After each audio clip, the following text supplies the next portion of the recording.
Jadi dalam diri manusia menurut pendapat Ibnu Khaldun ada 3 komponen. Yang pertama manusia memiliki tubuh, yang kedua manusia memiliki akal, dan ketiga manusia memiliki hati ya. Itu yang menjadi 3 komponen sebagai sumber pengetahuan manusia gitu ya.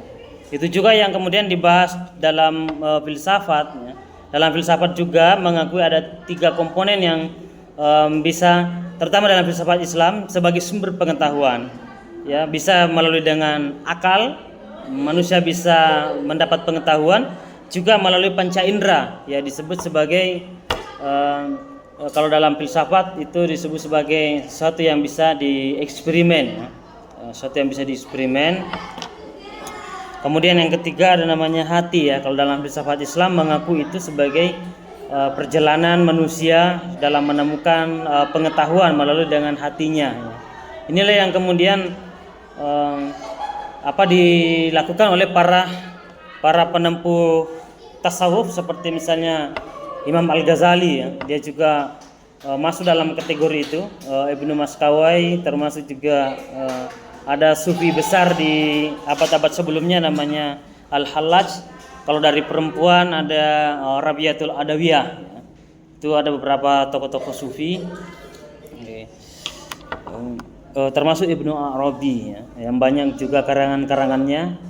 Mula Sadra, kalau Jalaluddin Rumi ya, itu juga banyak buku yang dicetak ulang terus menerus, Jalaluddin Rumi, seperti misalnya bukunya yang Fihi Ma Fihi ya, atau ada yang menari ya, menari dalam tasawuf ya.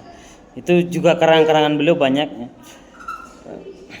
Bahkan kalangan-kalangan barat pun juga banyak yang tertarik terhadap tasawuf ya. Misalnya Philip Kahiti ya, ada macam-macam pemikir-pemikir yang tertarik dalam dunia tasawuf itu ada.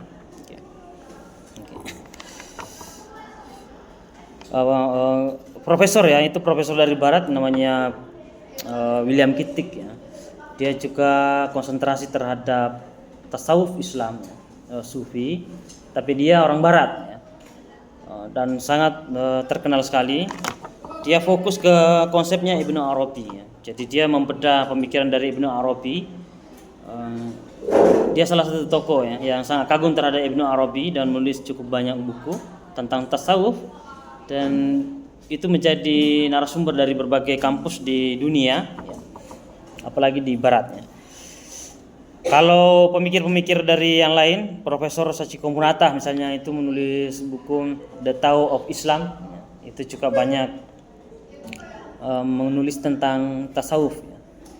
Beberapa tokoh yang dikaji seperti juga Ibnu Arabi, itu juga tokoh yang dikaji. Okay. Nah, kalau misalnya tadi ada yang konsep hati. Konsep hati inilah pintu masuk dari tasawuf ya. Kalau kebanyakan orang barat menolak hati itu sebagai sumber pengetahuan gitu ya. Kalau dalam Islam itu bagian daripada sumber pengetahuan. Jadi ada anggota tubuh dari komponen manusia. Komponen manusia ini ada anggota tubuh. Anggota tubuh ini kalau dalam agama pembahasannya fikih.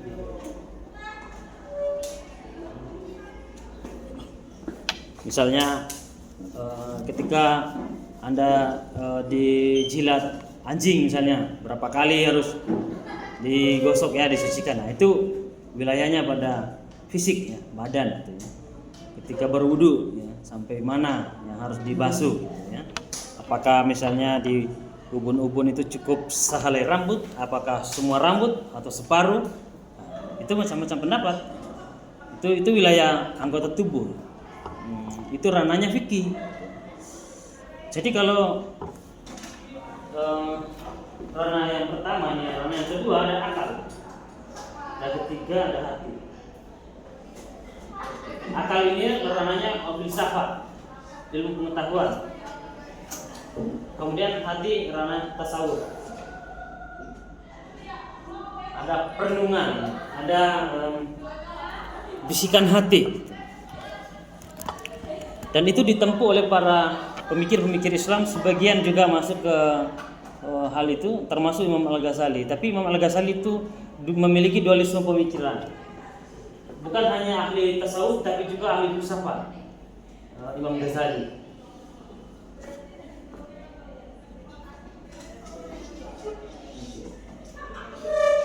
Imam Al-Ghazali itu dipelajari di Barat, akhirnya Barat juga berkembang.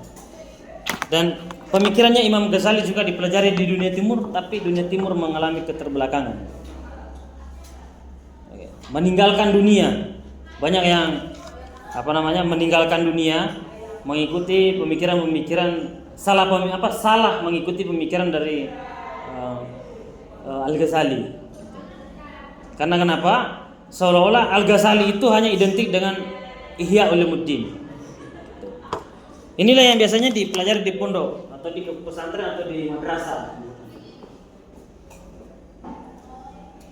Ihya Ulumuddin, apa-apa itu diikuti Ihya Ulumuddin, menyampaikan ceramah, menyampaikan pendapat atau tentang Imam Ghazali hanya itu. Padahal karya-karya Imam Ghazali sangat banyak sekali. Coba misalnya baca bukunya Imam Ghazali yang lain, misalnya Tahabbut Al-Falsifah.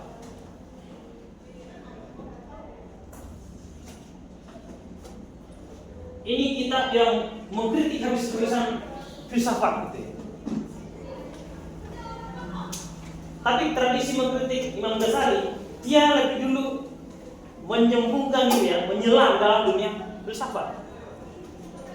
Jadi dia tahu apa yang harus dikritik ya dalam dunia filsafat, tapi dia juga menyelam dalam dunia filsafat itu sendiri. Sangat lama. Imam Ghazali itu sangat lama dalam dunia filsafat. Logika, maka menyusun buku juga namanya Ilmu Mantik. Kalau dalam istilah filsafat disebut sebagai logika. Jadi Imam Ghazali ya, kalau dia dirujuk sebagai ahli tasawuf ya atau tokoh-tokoh sufi, tapi dia juga mengembangkan pemikirannya dalam dunia akal. Ada kombinasi. Akal. Nah, sekarang banyak orang yang membenci filsafat tapi nggak pernah mempelajari filsafat. Benci tasawuf tapi nggak pernah mempelajari tasawuf. Itu yang aneh. Selalu mengutip Imam Ghazali tapi tidak mengikuti jejak Imam Ghazali. Bagaimana dia menyelam dalam dunia pengetahuan. Berpuluh-puluhan tahun dia menghabiskan karya-karya filsafat. Dia baca karyanya Ibnu Rus ya. Terutama Ibnu Rus, karena ini dua tokoh yang berperang sampai hari ini ya, pemikirannya. Ibnu Rus menulis buku Tahabbut ya. Kerancuan dalam kerancuan, itu bantahan dari karangan dari Imam Ghazali. Jadi Imam Ghazali ini diserang juga oleh tokoh yang lain, tokoh Islam lain, itu namanya Ibnu Rus.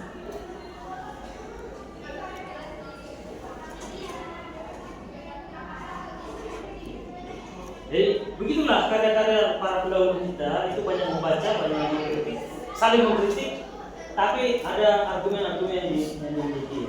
Ibnu Rus itu menulis buku Tahabbut Al-Falsifah, Tahabbut. Artinya kerancuan dalam kerancuan. Dia mengkritik juga Imam Ghazali. Jadi saling mengkritik itu biasa dalam dunia keilmuan itu biasa. Jadi nggak usah terlalu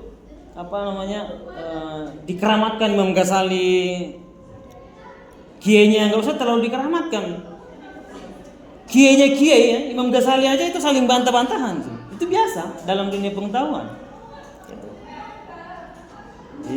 Jadi Al-Ghazali menulis Tahabbut Al-Falsifah, kerancuan filsuf, kemudian dibantah pemikiran Al-Ghazali itu oleh Ibnu Rus, menulis juga buku kitab ya.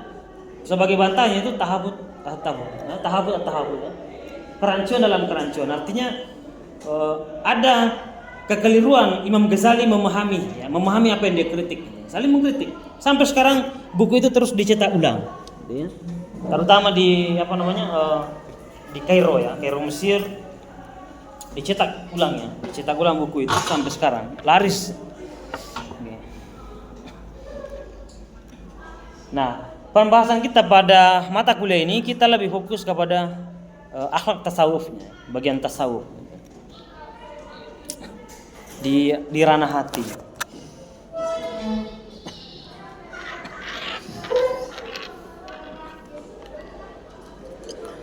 Meskipun banyak pertanyaan, apakah hati bisa menemukan kebenaran?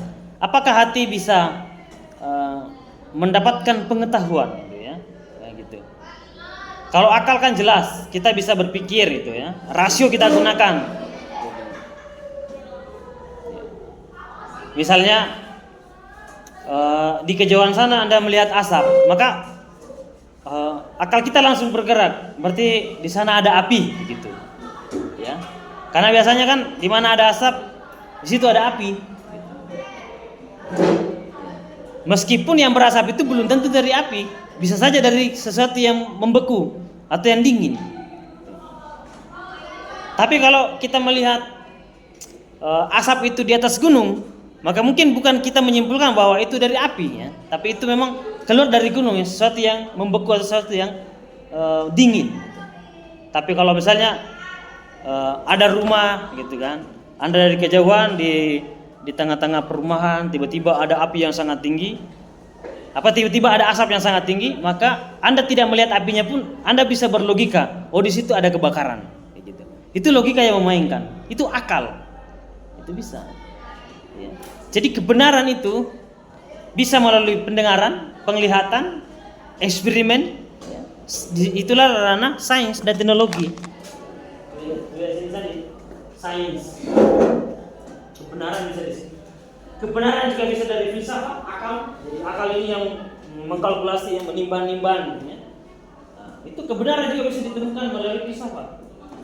Dan yang ketiga, kebenaran bisa ditemukan dalam dunia tasawuf melalui dengan hati, perasaan. Nah, pertanyaannya adalah, kalau pengetahuan bisa hinggap melalui hati, bahasa apa yang bisa kita gunakan? Itu pertanyaannya. Bahasa apa yang bisa kita gunakan untuk mengutarakan perasaan hati kita? Bukankah apa yang kita rasakan? Anda pernah jatuh cinta, ya? Semua orang pernah jatuh cinta, ya. Tapi apakah perasaan jatuh cinta itu bisa Anda gambarkan melalui kata-kata? Ya, apakah mewakili sepenuhnya perasaan Anda dengan kata-kata? Tidak. Nah, itu yang kemudian dipertanyakan beberapa filsuf Barat. Apakah orang Muslim yang melakukan perjalanan tasawuf ataukah hati yang dijadikan sebagai sandaran mengenal Tuhannya, gitu kan, mengenal mempercayai Tuhannya, misalnya mempercayai agamanya, apakah itu cukup? Bagaimana dia mengutarakan itu, ya? Bagaimana misalnya orang sholat, ada kenikmatan tersendiri ketika sholat, terus bagaimana kita menceritakan itu? Bukan ketika kita menceritakan itu tidak sepenuhnya terwakili apa yang kita rasakan. Sama dengan orang yang sedang jatuh cinta, ketika menulis surat dibaca ulang, kira-kira kurang pas, dihapus lagi, kan?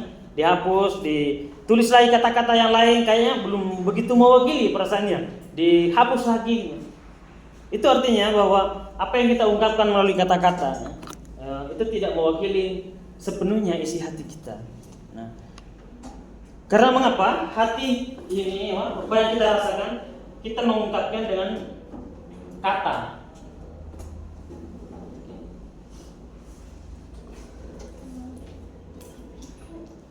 Ini yang menjadi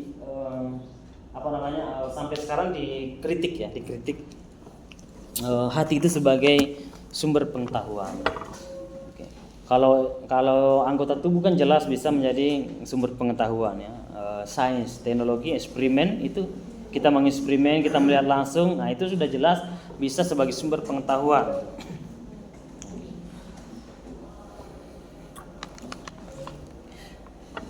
Nah, dalam menempuh perjalanan tasawuf itu beda-beda, ya. Jadi dari para sufi-sufi pun juga berbeda-beda. Ada yang menempuh perjalanannya melalui dengan mahabbah, ya, seperti misalnya Rabiah Al-Adawiyah, gitu, ya. Itu perempuan yang sangat cantik sekali dan sangat memiliki pengetahuan yang mendalam.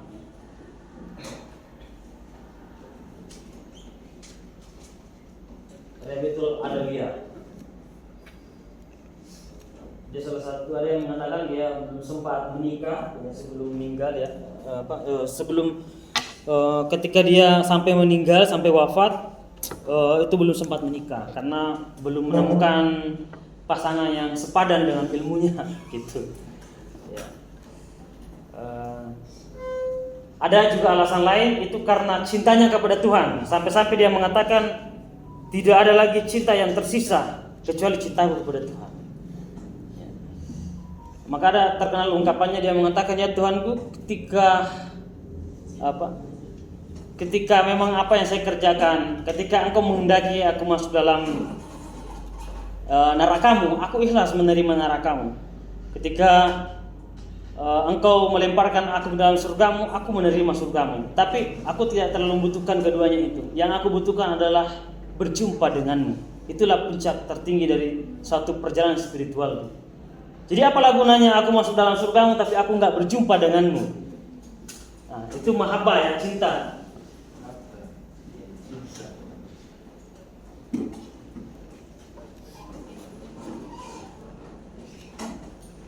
Cinta inilah yang membuat orang kadang-kadang menjadi buta kalau tidak dijalankan semestinya.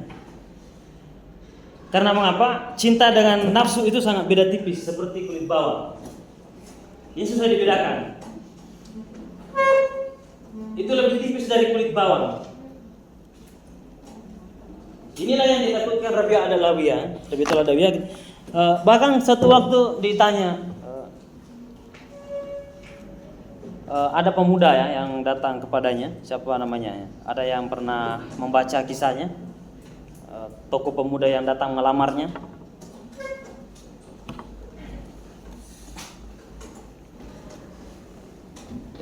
Siapa ya? Hasan Al-Basri ya.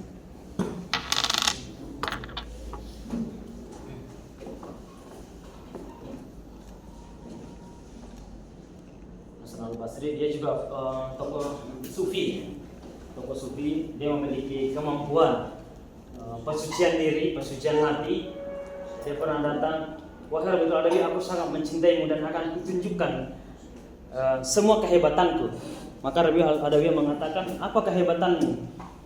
Dia hamparkan sajadahnya di atas lautan, kemudian dia mengatakan, naiklah di atas sajadahku, akan kubawa kamu di atas laut dan tidak akan tenggelam. Maka Rabi'atul Adawi mengatakan, apa bedanya kamu dengan ikan kalau hanya seperti itu?